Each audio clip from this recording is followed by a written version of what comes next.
Hello guys, welcome back to my YouTube channel. तो जो novel आज हम पढ़ने वाले हैं उसका नाम है the grip of change and authors notes. ये लिखी थी पी शिवकामी ने। अगर आपको मेरी स्पीड फास्ट लगे या स्लो लगे तो आपकी यूट्यूब की सेटिंग में ऑप्शन होता है स्पीड चेंज करने का, तो आप वो कर सकते हो अपने अकॉर्डिंग। ओके, आपका टाइम भी वेस्ट नहीं होगा। और अब हम अपना टाइम बिना वेस्ट किए अपनी नॉवल को कंटिन्यू करते हैं। द ग्रिप ऑफ चेंज ऐसी पहली नॉवल है जो किसी दलित वुमेन ने लिखी। ये नॉवल पहले 1989 में पब्लिश हुई और इसमें 25 चैप्टर्स हैं। और फिर 10 साल बाद शिवकामी ने इस स्टोरी में कुछ सीक्वल्स ऐड किए और 17 चैप्टर्स और लिखे। फर्स्ट पार्ट का नेम है कथामुथु द ग्रिप ऑफ चेंज, ये हमारी फर्स्ट बुक है। एंड सेकंड बुक का नेम है गौरी ऑथर्स नोट्स। ये सब इन्होंने तमिल में ही लिखा था क्योंकि शिवकामी तमिलनाडु की ही थी। शिवकामी बॉर्न हुई थी 1957 में तमिलनाडु में। इनके फादर इंडिपेंडेंट एमएलए थे और इन्होंने अपनी ग्रेजुएशन और पोस्ट ग्रेजुएशन हिस्ट्री में परस्यू की। फिर ये आईएएस ऑफिसर बन गई। फिर इन्हें रियलाइज़ हुआ कि इनको अपना पैशन फॉलो करना चाहिए, तो इन्होंने अपनी राइटिंग को कंटिन्यू किया। बट ये सब चीज़ें देख के जो शिवकामी के आसपास के लोग थे, फ्रेंड्स थे, रिलेटिव्स थे, उन्होंने इनको बहुत ज़्यादा क्रिटिसाइज़ किया कि इसमें कोई स्कोप नहीं है, तुम्हें राइटिंग वगैरह का काम छोड़ देना चाहिए। बट शिवकामी ने उनकी बातें इग्नोर की और अपना पैशन फॉलो किया। इन्हें लगता था कि स्टोरी टेलिंग की पावर सबसे स्ट्रांग है और इससे सोसाइटी में काफ़ी ज़्यादा चेंजेस आ सकते हैं। शिवकामी ने सोचा कि अगर वो अपनी नॉवेल में, अपनी बुक्स में लिखेंगी दलित्स के बारे में कि उन्हें क्या क्या चैलेंजेस फेस करने पड़ते हैं, उनके साथ क्या डिस्क्रिमिनेशन होता है, उनकी एक्सपीरियंस, उनका पेन, तो फिर मे भी जो रीडर्स हैं, जो अपर कास्ट के रीडर्स हैं, उनको रियलाइज़ होए, अपनी मिस्टेक रियलाइज़ होए और इस सोसाइटी में कास्ट सिस्टम हट जाए। ठीक है, इन्होंने दलित वुमेन के राइट के लिए भी लड़ा और लोअर कास्ट को जो डिस्क्रिमिनेशन फेस करना पड़ता था उसके लिए भी इन्होंने काफ़ी ज़्यादा काम किए थे। तो हमारी ये स्टोरी स्टार्ट होती है कथामुथु से, जिसके घर के बाहर एक लेडी है थंगम। वो बहुत बुरी तरीके से चिल्ला रही है, रो रही है क्योंकि उसे अब्यूज़ किया गया है, मारा गया है, उसका रेप हुआ है। अब उसका रेप किसने किया? ये विडो है। तो जो इनके जो हस्बैंड के जो ब्रदर हैं, भाई हैं, उन्होंने प्रॉपर्टी के चक्कर में इनको बोला था कि तुम्हें मेरे साथ सोना पड़ेगा तभी तुम्हें प्रॉपर्टी वापस मिलेगी, बल्कि वो नहीं देने वाले थे। और जहाँ पे ये रहती थी थंगम, उनके लैंडलॉर्ड ने भी इनके साथ इनका रेप किया था। तो कथामुथु और उसकी फैमिली थंगम की आवाज़ सुन के घर से बाहर आते हैं देखने के लिए कि कौन चिल्ला रहा है, कौन रो रहा है। कथामुथु ऑलरेडी बहुत इरिटेटेड था क्योंकि वो जस्ट सो के ही उठा था, बट वो सिचुएशन हैंडल कर लेता है, वो थंगम को संभाल लेता है। वो अपनी फैमिली को बोलता है, अपनी वाइफ्स को बोलता है कि थंगम का ध्यान रखो। मैंने यहाँ पे वाइफ्स इसीलिए बोला क्योंकि कथामुथु की 2 वाइफ हैं। ठीक है, तो वो अपनी फैमिली को बोलता है उसका ध्यान रखो, उसकी मरहम पट्टी करो, उसको दवाइयाँ दो, उसको खाना खिलाओ। थंगम बताती हैं। ये सब करने के बाद थंगम बताती है कि आखिर उसके साथ हुआ क्या क्या था, कैसे अपर कास्ट के लोगों ने उसका असॉल्ट किया, उसको बहुत मारा। ठीक है, तो ये इंसिडेंट सुनाने के बाद कथामुथु क्या करता है, वो ये पिटीशन अपने मुंह से बोलता है और बीच बीच में ना कुछ कुछ चीज़ें वो चेंज कर देता है। क्योंकि ये लोग दलित हैं तो इनको अपना केस स्ट्रॉन्ग बनाना था। ये पुलिस स्टेशन में अपनी रिपोर्ट फाइल करवाने जा रहे हैं, तो इन्हें अपना केस स्ट्रॉन्ग बनाना है। इसके लिए कथामुथु ने क्या किया, ये काफ़ी ज़्यादा स्मार्ट है, तो इसने क्या किया कि ना कुछ चीज़ें ना ट्विस्ट कर दी कि ये जा रही थी और उन्होंने इसको परेशान किया, इसको रेप किया, मारा, ऐसा कर दिया था। ठीक है, तो जब कथामुथु ये पिटीशन बोल रहे होते हैं तो उनकी बेटी गौरी ये लिख रही होती है। तो लिखते टाइम गौरी बहुत ज़्यादा अनकंफर्टेबल फील करती है क्योंकि गौरी खुद भी एक दलित है। तो उसको लगता है कि कैसे अपर कास्ट के लोग जो हैं वो लोअर कास्ट के साथ ऐसे डिस्क्रिमिनेशन करते हैं, उनको एनिमल्स की तरह ट्रीट करते हैं। तो हो सकता है कभी इन फ्यूचर मेरे साथ भी ऐसा हो सकता है, तो इसलिए बहुत डर जाती हैं वो। कथामुथु बहुत फ्रस्ट्रेटेड होता है क्योंकि घर में काम फैला हुआ है और टॉयलेट भी अनक्लीन है। कथामुथु थंगम की रिस्पॉन्सिबिलिटी सुब्रमणि को देता है कि उसको 7 बजे हॉस्पिटल लेके जाना, और कोर्ट जाने से पहले कथामुथु मेक श्योर करता है कि थंगम ने खाना खा लिया हो। यहाँ पे इनकी पॉजिटिव साइड शो की गई है कथामुथु की काफ़ी ज़्यादा केयरिंग है। ठीक है, रिस्पॉन्सिबल है। कथामुथु भी एक दलित है और ये रिस्पेक्टेड दलित लीडर हैं जो अथुर में रहते हैं, और अथुर पुलियर विलेज से ज़्यादा दूर नहीं है। इनकी 2 वाइफ हैं, जैसे कि अभी मैंने पीछे बताया था, नागामणि एंड कनगावल्ली। कनगावल्ली इनकी फर्स्ट वाइफ है और जो सेकंड वाइफ हैं वो अपर कास्ट की विडो हैं। और इन दोनों वाइफ के बीच में कुछ ना कुछ लड़ाइयाँ होती रहती हैं, कुछ ना कुछ टेंशन्स रहती ही हैं। जो पुलियर विलेज है वो 2 हिस्सों में डिवाइडेड है। एक तो जो है काफ़ी साफ़ सुथरा अच्छा एरिया, पॉश एरिया है, वहाँ अपर कास्ट के लोग रहते हैं। और जो दूसरा हिस्सा है जिसका नाम चेरी है, जहाँ दलित्स रहते हैं, वो एरिया ज़्यादा साफ़ सुथरा नहीं है, ऐसे ही है, जानवर, कीचड़, गंदगी वहाँ पे ऐसे ही है। ठीक है। थंगम के असॉल्ट की वजह से विलेज में मीटिंग रखी गई। पुलिस ने भी थंगम की फैमिली रिलेटिव से पूछताछ की।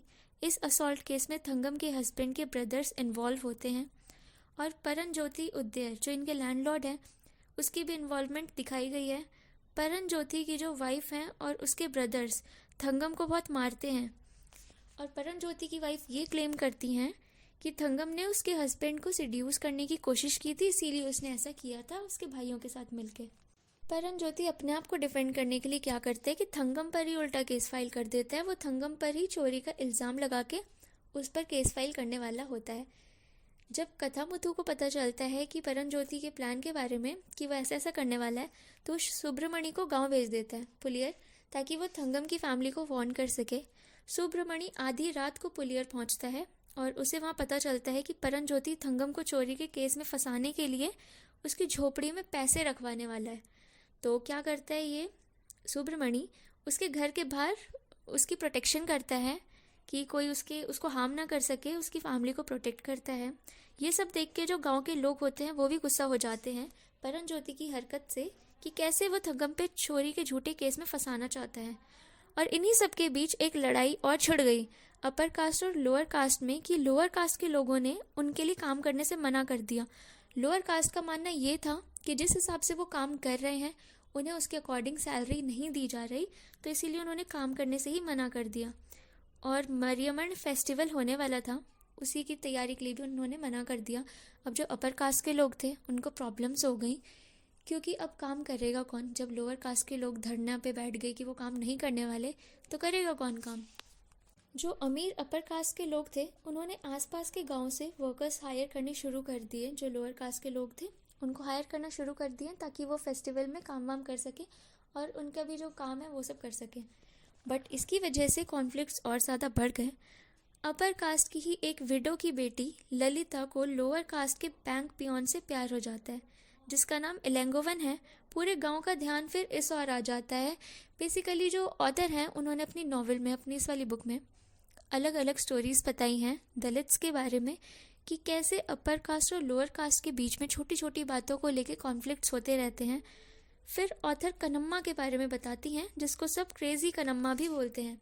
उनका विजन ख़राब है, उनको थोड़ा कम दिखता है और रोज़ रोज़ इसकी वजह से उन्हें काफ़ी ज़्यादा चैलेंजेस फेस करने पड़ रहे हैं।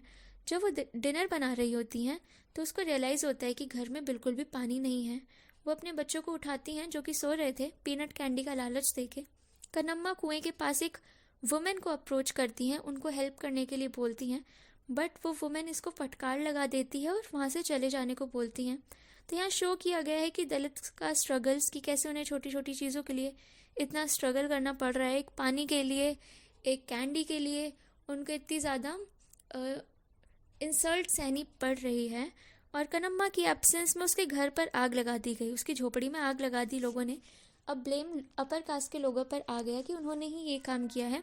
इस वजह से अपर कास्ट और लोअर कास्ट में फिर से कॉन्फ्लिक्ट्स हो गए, फिर से लड़ाइयाँ शुरू हो गई। फिर पंचायत होती है। थंगम भी वो पंचायत मीटिंग अटेंड करती है, बट वो बहुत ज़्यादा एम्बेरस होती है क्योंकि ऑलरेडी उसके साथ इतना सब कुछ हो गया था कि वो इतने सारे लोगों को एक साथ फेस नहीं करना चाह रही थी। बट कथामुथु उसको मोटिवेट करता है, उसको बोलता है कि तुम अपने इस पंचायत में आके अपनी बात बोलो, जो जो तुम्हारे साथ हुआ वो चीज़ें बताओ, तभी तुम्हें न्याय मिलेगा। अब कथामुथु बोलता है परन ज्योति को कि उसे तुम कंपेंसेट करो, तो परन ज्योति 10,000 रुपये देता है, सब सेटल डाउन कर लेता है। थंगम बोलती है कि वो इस पैसों से एक ज़मीन खरीदेगी और इंडिपेंडेंट बनेगी, अपना काम करेगी। फिर सारे मिलके फेस्टिवल बनाते हैं क्योंकि जो लोअर कास्ट के लोग थे वो भी मान गए थे, क्योंकि चीज़ें सॉर्ट आउट हो गई थी कई हद तक, तो वो भी मान गए थे सारा काम करने के लिए। तो इसीलिए वो फेस्टिवल अच्छे से सब सेलिब्रेट करते हैं। फिर कथामुथु और उसके भाई कालीमुथु में प्रॉपर्टी को लेके क्लैशेस होते हैं, बट वो भी सॉर्ट आउट हो जाता है। वो लोग आपस में घर वगैरह, प्रॉपर्टी वगैरह डिवाइड कर लेते हैं। थंगम भी कोर्ट केस जीत जाती हैं, उसको अपने हस्बैंड की प्रॉपर्टी मिल जाती है, बट वो कथामुथु के साथ ही रहने का डिसाइड करती हैं and it shows the dependency of her on Kathamuthu. Lalitha और इलेंगोवन ने भी अपने प्यार के लिए काफ़ी ज़्यादा लड़ा। ये लोग कुछ टाइम के लिए सेपरेट भी हो गए, बट इसी सेपरेशन की वजह से इन दोनों में प्यार और ज़्यादा बढ़ गया कि एट द एंड इन दोनों की भी हैप्पी एंडिंग हो जाती है। और इसी के साथ हमारी बुक 1 ख़त्म होती है। अब हमारी नेक्स्ट बुक है बुक 2। बुक 2 का नाम है गौरी ऑथर्स नोट्स। गौरी कथामुथु की बेटी हैं। गौरी कंपेयर करती हैं नॉवेल को रियलिटी से। वो अपनी खुद की राइटिंग को भी क्वेश्चन करती हैं। गौरी अपने टाउन वापस जा रही हैं और अब वो 31 ईयर्स की हैं और वो कोशिश कर रही हैं नॉवेल के ऑथर के बारे में ज़्यादा से ज़्यादा इन्फॉर्मेशन कलेक्ट करने की। गौरी और नैरेटर दोनों सेम पास्ट शेयर करते हैं। गौरी क्वेश्चन करती हैं काफ़ी चीज़ें जो रियलिटी की है वो मिसिंग होती है एक नॉवेल में। नॉवलिस्ट कुछ सेलेक्टिव चीज़ों को ही अपने नॉवेल में लिखते हैं। वो एग्जैक्ट जो रियल में इंफॉर्मेशन होती है वो नहीं लिखते। वो अपने नॉवेल के अकॉर्डिंग चीज़ों को ट्विस्ट करके अपनी लैंग्वेज में कुछ ही चीज़ें लिखते हैं। वो सोचती हैं कि ऑथर ने सिर्फ 2 ही सिबलिंग के बारे में क्यों लिखा अपनी नॉवेल में, जबकि उसके तो 12 सिबलिंग्स थे। और वो ऑब्जर्व करती हैं कि नॉवेल में उनके फादर कथामुथु को ऐसे पोर्ट्रे किया गया है जैसे वो एल्डर्स की रिस्पेक्ट नहीं करते, बट रियल में ऐसा नहीं है। वो अपना मे भी उन्होंने पोर्ट्रे ना भी किया हो, बट वो ऐसा पढ़ने के बाद लग रहा है कि कथामुथु नहीं करते, वो नहीं सुनते अपने से बड़ों की, बट रियल में ऐसा नहीं है। वो अपने एक एक्सपीरियंस शेयर करती हैं कॉलेज टाइम का कि इनके कॉलेज में कॉन्टेस्ट था और कॉन्टेस्ट के दौरान इनकी इंसल्ट की गई। जो वहाँ पर अपर कास्ट के लोग थे वहाँ पे उसी में से कोई एक कॉन्टेस्टेंट था, उन्होंने इसको शेड्यूल्ड कास्ट बिच बोला। और यहाँ पे यही नॉवेल ख़त्म होती है, हमारी बुक 2 हमारी ख़त्म होती है। तो बेसिकली ऑथर ने इस नॉवेल में यही बताने की कोशिश की गई है कि जो दलित वुमेंस हैं, जो दलित लोग हैं, उनको अपर कास्ट के लोगों से तो डील करना ही पड़ रहा है, बल्कि उनको खुद के कास्ट के लोगों में भी काफ़ी ज़्यादा स्ट्रगल फेस करना पड़ रहा है। उनको खुद के जो लोग हैं, खुद के जो उनके कास्ट के लोग हैं, उनके साथ काफ़ी ज़्यादा चैलेंजेस फेस करने पड़ रहे हैं। ओके, तो हमारी नॉवेल में बस इतना ही था। अगर कोई डाउट हो या कोई चीज़ समझ में ना आई हो तो मुझसे कमेंट सेक्शन में पूछ लेना। बाकी थैंक यू सो मच।